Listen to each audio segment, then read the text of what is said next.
Hey everybody, so here we are on the north side of the house, and I'm going to be removing all of these bushes. There's just way too many of them. It's just old, outdated. They're just nasty looking, and I already started to cut some back. A couple reasons to remove these. It just looks, first of all, it just looks old and outdated. Like I said, it's tacky, they're nasty. They also create a lot of bugs. Bees like to bury themselves in nests underneath in that brush.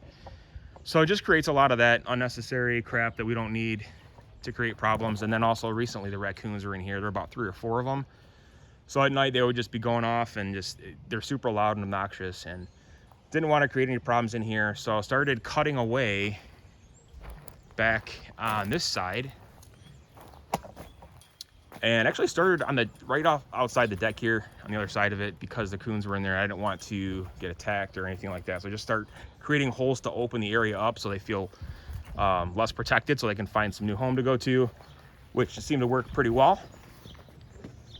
And then, as you can see, I just started cutting some bigger branches down, getting in here pretty good. So using these Fiskars Loppers, 28-inch, got these on Amazon for I think 22 bucks, and they work really well, especially too like down here when I have to reach.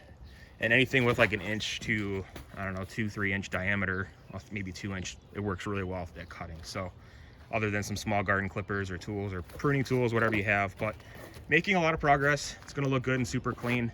So that's the project. And these Fiskars, they work great. You can get these from Home Depot too. I think they're about the same price as on Amazon. But all in all, that's a project. Gonna clean it up, keep things away from the deck and the foundation, and keep that AC clear as well, and hopefully keep the critters away. So that's the project, and stay tuned for more videos. Thanks for watching.